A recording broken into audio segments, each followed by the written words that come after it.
Alphonse Capone, the undisputed king of Prohibition-era Chicago during the 1920s and early 30s. He transformed organized crime from a back-alley affair into a national enterprise, becoming America's most famous gangster. Capone's rise was fueled by the public's thirst for illegal alcohol. He cultivated a Robin Hood-like public image, opening soup kitchens for the poor, while secretly controlling a vast and violent criminal empire built on bootlegging and gambling. His organization, the Chicago Outfit, was known for its ruthless efficiency in eliminating rivals. The most infamous event was the 1929 Valentine's Day Massacre, where 7 members of a rival gang were lined up against a wall and systematically eliminated. While the public saw him as untouchable, federal agent Elliot Ness and his team, known as the Untouchables, relentlessly pursued Capone. However, it wasn't his violent acts that would prove to be his downfall. The core of his power was his immense untaxed income. The federal government shifted its focus from his violent crimes to his finances, a brilliant and less direct method of prosecution that would change the fight against organized crime forever. Capone was never convicted for the many losses of life attributed to him. Instead, the turning point was his indictment for federal income tax evasion, a charge that finally stuck thanks to meticulous accounting evidence. The immediate consequence was his conviction in 1931. He was sentenced to 11 years in federal prison, eventually ending up in the infamous Alcatraz, where his power and influence were completely neutralized. His health rapidly deteriorated in prison from neurosyphilis, a disease he had contracted as a young man.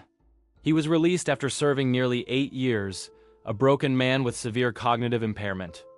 Capone passed away from a cardiac event at his Florida home in 1947, a shadow of his former self.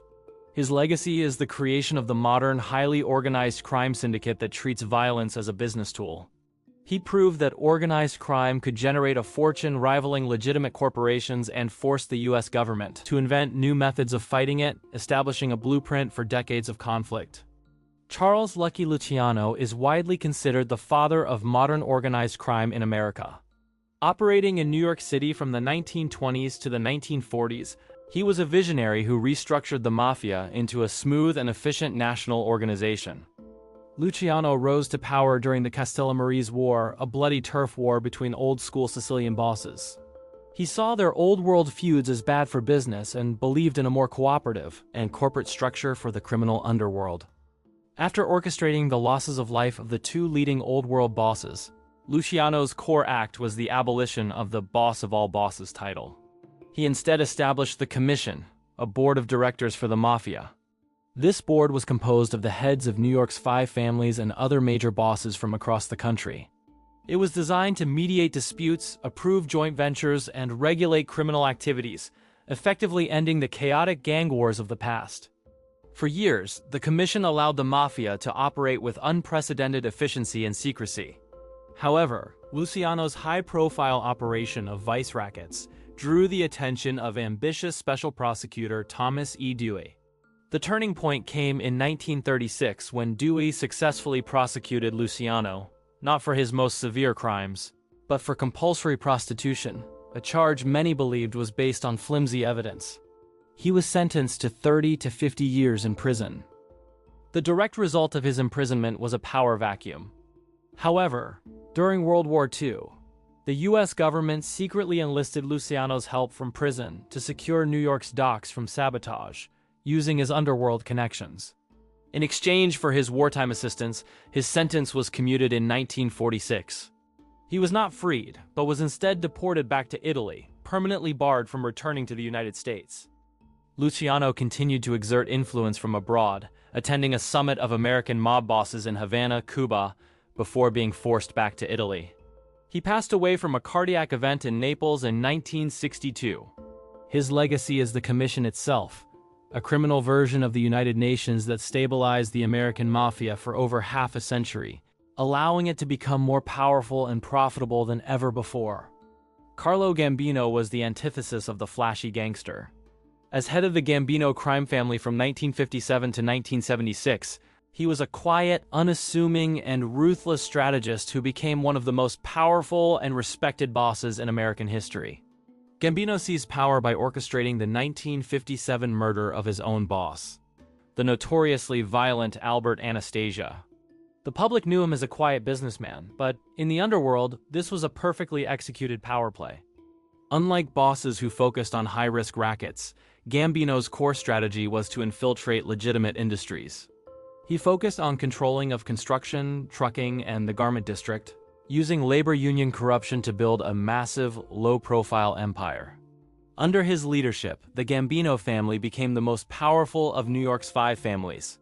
He was a master of manipulation, playing his rivals against each other while expanding his own influence and immense wealth. He was notoriously publicity-shy, a lesson he learned from the disastrous Appalachian meeting, a mob summit that was raided by police shortly after he took power.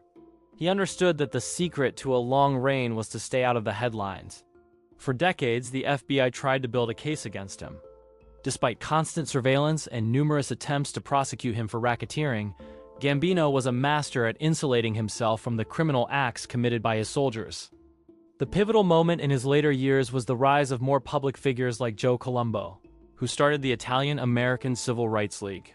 Gambino despised this publicity, correctly believing it would bring unwanted attention from law enforcement. The immediate outcome of his quiet strategy was his impressive talent for escaping prison. He was briefly jailed for contempt, but never served a major sentence for any of the serious crimes his family was responsible for. Carlo Gambino achieved what almost no other major boss ever did. He passed away from natural causes, a cardiac event, at his home in 1976, still in full control of his criminal empire. His legacy is the Gambino model of quiet infiltration and the avoidance of publicity. He was so effective that he became the primary target for a new generation of FBI agents, determined to finally dismantle the commission he expertly controlled. John Gotti, the head of the Gambino crime family from 1985 to 1992, was the polar opposite of his predecessor, Carlo Gambino. Dubbed the Dapper Don by the media, he was a charismatic, publicity-loving boss who became a national celebrity. Gotti seized power in a brazen public act. Believing his boss, Paul Castellano, was out of touch and weak, Gotti orchestrated to have him killed outside Sparks Steakhouse in Manhattan in 1985, a major violation of mafia protocol. The public was fascinated by Gotti's swagger. He was handsome, wore expensive suits, and held court at his social club in Little Italy. He became a folk hero to some, openly defying the government and cultivating a celebrity image. His core strategy was to intimidate witnesses and beat cases in court. He was acquitted in 3 high-profile trials in the 1980s, earning him a second nickname, the Teflon Don, because no charges would stick. However, Gotti's love for the spotlight and his constant talking were his undoing. The FBI bugged his social clubs and apartments, patiently recording thousands of hours of conversations, waiting for him to incriminate himself. The turning point was the loyalty of his underboss, Salvatore "Sammy the Bull" Gravano. After being arrested alongside Gotti and hearing a recording of Gotti disparaging him, Gravano decided to cooperate with the government. The swift aftermath was brutal for Gotti. Gravano's testimony was the ultimate betrayal, providing an insider's account of Gotti's direct involvement in numerous criminal acts, including the orchestration of Castellano's passing. Armed with Gravano's testimony, the government finally secured a conviction in 1992. The Teflon Don was found guilty of extortion and 5 counts related to murder, and sentenced to life in prison without parole. John Gotti passed away in prison from throat cancer in 2002.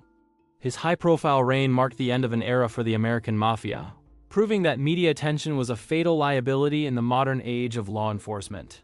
His flagrant disregard for secrecy and his celebrity status gave prosecutors like Rudy Giuliani the public support they needed to use powerful new RICO laws to dismantle the very commission he once led. Meyer Lansky was never the head of a traditional crime family, but his power was arguably greater. Known as the mob's accountant, he was a Jewish mobster and the financial genius who built the mafia's international money laundering and gambling empires. Lansky's influence began with his childhood friendship with Charles Luciano. While Luciano was the visionary leader, Lansky was the brilliant strategist who understood the numbers. They formed a multi-ethnic partnership that valued profit over ethnicity. His core contribution was recognizing the massive potential of casino gambling.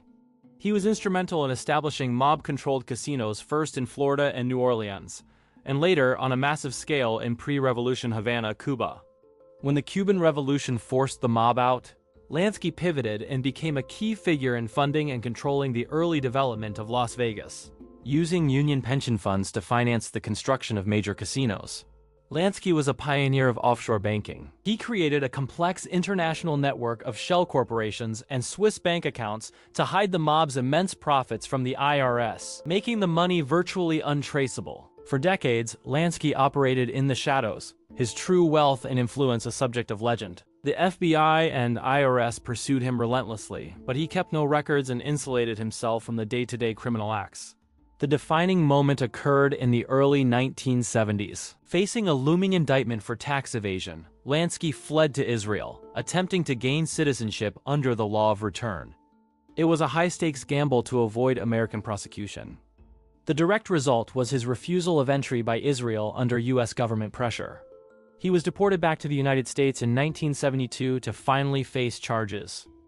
In a final, stunning victory, Lansky was acquitted of the tax evasion charges in 1974 due to his failing health and the statute of limitations. He lived out his final years quietly in Miami, passing away from cancer in 1983. His legacy is the financial architecture of modern organized crime. He transformed the mafia from a group of thugs into a sophisticated international business, proving that the man who controls the money is often more powerful than the man who controls the firearms. Frank Lucas was a new kind of crime lord who shattered the mafia's dominance in 1970s New York. As an independent operator from Harlem, he built a massive criminal enterprise by cutting out middlemen and sourcing illicit substances directly from Southeast Asia. Lucas learned the trade as the driver and right-hand man for Harlem's legendary gangster Bumpy Johnson. After Johnson's passing, Lucas saw an opportunity to break from tradition and build his own organization, independent of the Italian mafia. His core innovation was a direct supply chain. He established connections in Thailand and used military contacts to transport extremely pure substances directly to the U.S., often rumored to be in the coffins of fallen American soldiers. This allowed him to sell a higher quality product, which he branded Blue Magic, at a lower price than his competitors. His operation was so efficient and profitable that even the mafia was forced to buy from him. Lucas lived a lavish lifestyle, famously wearing a $100,000 chinchilla coat to a prize fight. It was this public display of wealth that drew the attention of a determined New Jersey detective named Richie Roberts. Roberts assembled a special task force that began to systematically dismantle Lucas's network. They focused on his financial trail and turned key members of his organization into informants, slowly closing the net around him. It was in 1975 that everything changed when authorities discovered a massive cash stash at his residence. Facing overwhelming evidence, Lucas was convicted and sentenced to 70 years in prison. The instant result of his extended sentence was his decision to assist the authorities. To reduce his sentence, Lucas provided information that led to the conviction of over 100 corrupt police officers and other figures. He was released after just 5 years in custody. His life story was later immortalized in the book and major motion picture American Gangster, turning him into a legendary figure of criminal ingenuity. Frank Lucas passed away in 2019. His legacy is that of a brilliant and ruthless entrepreneur who broke the mafia's monopoly, demonstrating a new model for a vertically integrated international illicit substance trafficking organization. Vito Genevese was a cunning and ruthless mob boss who clawed his way to the top of what would become the Genevese crime family. Operating from the 1930s through the 1950s, his career was defined by ambition, betrayal, and a thirst for absolute power. Genevese was an early associate of Lucky Luciano and a key player in the Castellamarese War. While he helped Luciano establish the commission, he secretly harbored a desire to be the boss of all bosses, a title Luciano had abolished. A lesser-known fact is that Genevese fled to Italy in 1937 to avoid a serious criminal charge. During World War II, he ironically became an interpreter for the U.S. Army while simultaneously running a massive black market operation. He was eventually returned to the U.S. to face charges, but was acquitted after a key witness was intimidated. He then set his sights on taking control of the family, which was now run by the well-connected Frank Costello. The core event of his rise was the attempted ousting of Costello in 1957. Genevese ordered a young Vincent Gigante to target Costello. The attempt was not successful, but the message was clear. and Costello was intimidated enough to retire, handing power to Genevese. To solidify his new status, Genevese called a massive summit of mob bosses in Appalachian, New York, in 1957. The meeting was a catastrophic failure as state police noticed the fleet of luxury cars and raided the gathering.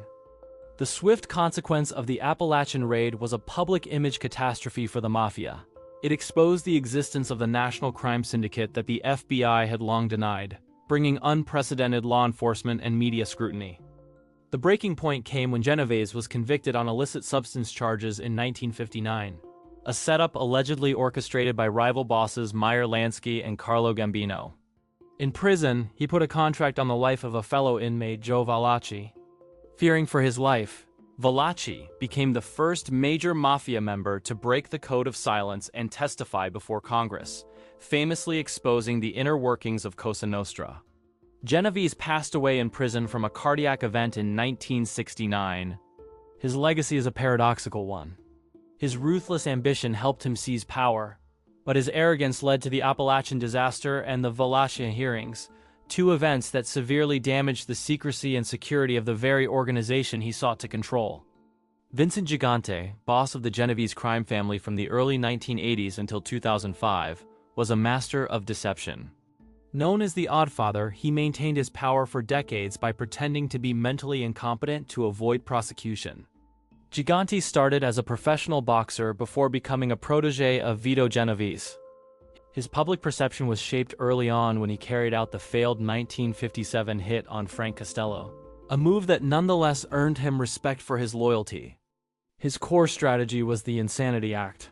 For over 30 years, he would wander the streets of his Greenwich Village neighborhood in a bathrobe and slippers, mumbling to himself, appearing completely detached from reality. This elaborate performance was designed to convince the FBI and the public that he was mentally unfit to stand trial. In reality, he was running the most powerful crime family in New York from the shadows, giving orders through intermediaries. His act was so convincing that he was diagnosed by multiple psychiatrists as having dementia and schizophrenia. For years, prosecutors were unable to bring a case against him, believing he genuinely lacked the capacity to lead a criminal organization. To maintain his insulation, he never spoke his own name and demanded his soldiers point to their chin when referring to him.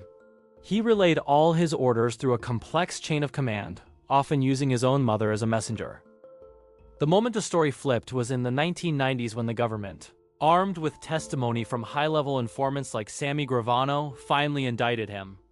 They argued that his mental illness was a complete fabrication, a strategic act to evade justice. Despite his continued performance during the trial, the immediate consequence was a conviction for racketeering and conspiracy in 1997. He was sentenced to 12 years in prison, but still maintained his act from behind bars. The final act came in 2003. Facing new charges, Gigante finally admitted in a plea bargain that his entire decades-long performance of the mental illness was a calculated sham to obstruct justice. He passed away in prison in 2005. His legacy is one of the most audacious and successful deceptions in the history of organized crime. He proved that in the fight against the government, the appearance of weakness could be the most effective form of power. Pablo Escobar was not a traditional mob boss, but the world's most powerful illicit substance trafficker. As leader of the Medellin cartel in Colombia from the 1970s to 1993, he built an empire of unimaginable wealth and waged a violent war against the state. Escobar began as a petty street criminal, but quickly recognized the booming American demand for mind-altering substances. He built a vertically integrated organization that controlled every step of the process, from production to distribution. At the height of his power, his cartel was supplying an estimated 80% of the illicit substances smuggled into the United States. His core business generated billions of dollars, making him one of the wealthiest men in the world. He was known for his plata o plomo policy, meaning silver or lead. Officials who could not be bought with bribes were targeted for elimination. This strategy plunged Colombia into a period of intense, narco-fueled violence. His organization was responsible for thousands of losses of life, including police officers, judges, politicians, and civilians. One of the most heinous acts was the bombing of a commercial airliner in an attempt to target a presidential candidate. The tipping point for Escobar was the campaign against the extradition treaty with the United States. He launched an all-out war against the Colombian government to avoid facing American justice. The direct result of this war was a strange deal. Escobar agreed to surrender but was allowed to build his own luxurious prison, Accardo, from which he continued to run his empire. When authorities moved to transfer him to a real prison, he simply walked away, triggering one of the largest manhunts in history. The search, involving Colombian and U.S. forces, ended in 1993 when he was located and taken down on a Medellin rooftop. His passing marked the end of the Medellin cartel's dominance, but it did not end the trafficking trade. His downfall allowed the rival Cali cartel to rise and take over the routes he once controlled. Pablo Escobar's legacy is a complex one. He was a ruthless narco-trafficker who terrorized his country, yet he is still viewed as a Robin Hood-like figure by some in his hometown for the community projects he funded, a testament to his calculated public image. Griselda Blanco, known as the Godmother, was a Colombian trafficker and a pioneer of the Miami substance trade in the 1970s and 80s. She was one of the most ruthless and feared figures in a male-dominated underworld, known for her creativity and extreme violence. Blanco was a key figure in the Medellin cartel, predating even Pablo Escobar in establishing large-scale trafficking routes into the United States. Her public perception was almost non-existent. She operated in the shadows while building her empire. Her core innovation was in smuggling methods. She is credited with inventing custom-made lingerie with hidden compartments for her female couriers to carry illicit substances, a method that was difficult for law enforcement to detect at the time. She is also credited with popularizing the use of motorcycle-riding assailants to carry out public acts of violence. Her reign ignited the Miami drug war, a period of intense and public violence that terrified the city. One of the most infamous incidents attributed to her organization was the Dadeland Mall shootout in 1979, where assailants opened fire inside a liquor store, a brazen daytime act that signaled a new level of cartel violence on American soil. She was notoriously paranoid and was suspected of orchestrating the losses of life of dozens of rivals, and even her own husbands. This reputation for violence made her both feared and respected in the criminal underworld. The tables turned in 1985 when she was arrested by DEA agents in California. She was eventually convicted of trafficking charges and later faced 3 charges related to losses of life in Florida. The immediate effect of her conviction was a prolonged sentence in prison. A major case against her collapsed when the prosecution's star witness, a former enforcer, was discredited after engaging in inappropriate conduct with secretaries from the prosecutor's office. After serving nearly 2 decades in a U.S. prison, she was deported back to Colombia in 2004. She lived a quiet life for several years, having been almost forgotten by the public. In 2012, Griselda Blanco's life came to a fittingly ironic end. She was taken down in Medellin by an assailant on a motorcycle, the very method of public violence she was credited with bringing to the streets of Miami. Benjamin Bugsy Siegel was a charismatic and famously violent Jewish mobster who played a key role in the formation of the National Crime Syndicate. He is best remembered not for his crimes in New York, but for his ambitious and ultimately fatal vision for Las Vegas. Siegel was a childhood friend of Meyer Lansky and a founding member of their early gang. Known for his short temper and movie star good looks, he was sent to California in the 1930s to develop the mob's West Coast rackets. In Hollywood, Siegel became a celebrity gangster, mingling with actors and studio heads. Publicly, he was a man of leisure, but behind the scenes he was consolidating control over gambling operations and labor unions. His core vision was the creation of a luxurious mob-financed casino resort in the middle of the Nevada desert. He took over a project that would become the Flamingo Hotel, convinced his partners it would be a massive success. The project was plagued by massive cost overruns and construction delays. Siegel's mismanagement and suspected skimming of funds caused the budget to balloon, infuriating his mob investors, including his old friend Meyer Lansky. The Flamingo's initial opening in 1946 was a disaster, and it closed shortly after. It eventually reopened and became profitable, but it was too late. The patience of his underworld partners had run out. The turning point, along with the immediate consequence of his financial failures, came on the night of June 20th, 1947. While sitting in his girlfriend's Beverly Hills home, an unknown assailant fired multiple shots through the window, ending his life instantly. His passing was never officially solved, but it is widely believed to have been ordered by the commission. as a response to his mismanagement and theft of the Flamingo construction funds. Ironically, his vision for Las Vegas was correct. The Flamingo became a massive success and a model for the future development of the Las Vegas Strip, which generated billions for the very organization that had him eliminated. Bugsy Siegel's legacy is that of the visionary who saw the future of Las Vegas but was too reckless to be a part of it.